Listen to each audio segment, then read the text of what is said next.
ሰላም ሰላም ውድ የቻናሌ ቤተሰቦች እንዴት ናችሁ? ደህና ናችሁ ወይ? ውዶችዬ ሰላማችሁ ዝት ይበል። ለቻናሌ አዲስ የሆናችሁ ሰብስክራይብ፣ ሸር እያደረጋችሁ አበረታቱኝ። እንዴት ናችሁ? ደህና ናችሁ ወይ? አለን እግዚአብሔር ይመስገን። ዛሬ ጉዞ ላይ ነን ማለት ነው። ጉዟችን ቀጥለናል። ጉድ አትሉም ውዶችዬ ማለት ነው። ትናንትና አብረሽ እንግዲህ ሁለቱን ሴቶች ሁለቱን ጥንዶች አንዷን በግራ አንዷን በቀኝ አድርጎ ማወቅ እፈልጋለሁ። ምንድነው ያደረጋችሁኝ? ካንቺም ሩታም ሄርሜላም እናንተ በህይወቴ ላይ ምንድነው የፈጠራችሁት? ምንድነው ምን አይነት ስራ ነው የሰራችሁት? ብሎ ትናንትና አፋጠጣቸው ማለት ነው። እንግዲህ ሩታም በቃ አንተ የልጄ ምሽት ነሽ፣ እኔ እወድሻለሁ፣ ከልጄ ጋር መኖር ነው የምፈልገው፣ ቀሪ ጊዜን ደስ የሚል ጊዜን ይቅርታ እስከዛሬ ስላደረግኩት ነገር ይቅርታ ብለኝ የለም ወይ ብላ ስትለው አብርሃም ደግሞ ኖ እኔ በዛን ሰዓት ምንም የማስታውሰው ነገር የለኝም፣ ምንም የማስታውሰው ነገር የለኝም አለ ማለት ነው። ከዛ ሄርሜላም ደግሞ አንተ በቃ ከባለፈው ህይወቴ አልፈልግም፣ በአፍንጫዬ ትውጣ ሩታ፣ በአፍንጫዬ ትውጣ፣ እኔ አልፈልጋትም፣ ህይወቴን ከአንቺ ጋር መቀጠል ነው የምፈልገው፣ አንቺ የኔ ንግስት ነሽ ብለኸኝ አይደለም ወይ? የኔ ህይወት አያሳዝንህም ወይ? እያለች ነበረ ማለት ነው፣ በተሰበረው ልቧ ማለት ነው። ሄርሜላ ማለት ነው። የሚገርመው ነገር እንግዲህ በጣም ስራቸው በጣም ያስጠላል ማለት ነው። እንግዲህ እንደምታውቁት ከዛሬ 5-6 ወራት በፊት ወይዘሪት ሄርሜላ ሰዓት የግማሽ ሚሊዮን ሰዓት ገዝታ ሰጥታው ነበር ማለት ነው።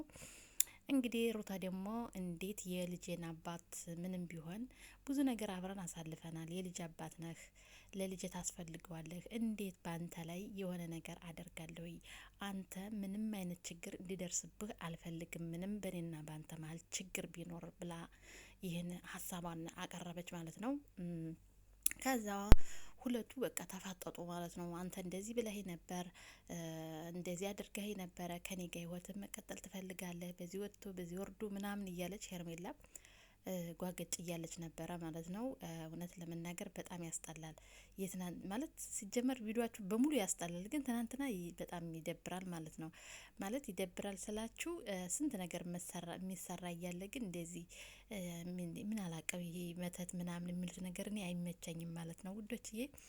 እና ሩታዬ የመጨረሻ ልቧ ተሰብሮ አንተ ታመህ እንኳን ወደ እናት አባተ ቤት ስትሄድ እንኳን ለእኔ አይነገረኝም ነበር፣ ከቤቴ ድረስ እየመጡ እንኳን ሲረብሹኝ ያ ጦሩ የነበረው ወንድምህ እንኳን እኔን የሚረዳይ ወንድምህ ዴብ እንኳን በአንዴ ነው የተቀያየረብኝ ብላ ሀሳቧን አቀረበች ማለት ነው ሩታ። ያው እንግዲህ ቡዜም ሆነ ዴብ እሱ እንደሚመለስ ወደ ድሮ ህይወቱን እንደሚመለስ ነበረ ሲያወሩ የነበረው ማለት ነው።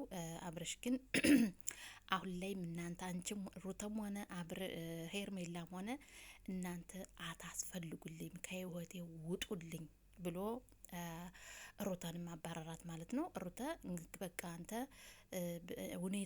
ሁኔታው ከኔ ጋር ያለ ሲመችህ ቤትም መተ ይሁን ደውለልኝ የሚሆን እኔ እነግርሃለሁ ብላ ይህን መልእክቷን አስቀምጣ ሄደች ማለት ነው ሩታዬ።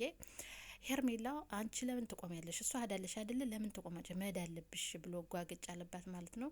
አሁንም ሄርሜላ ተስፋ አልቆረጠችም ማለት ነው። የሚገርመው ነገር ማለት ነው ተስፋ አልቆረጠችም። እኔ በፈለክበት ሰዓት እኔ እቀበላለሁ፣ እኔ በዚህ ወጥቶ በዚህ ወርዶ እያለች ራሷን ዝቅ አድርጋለሁ። ወንድ ልጅ እንግዲህ እንደዛ ስትል ነበር ማለት ነው።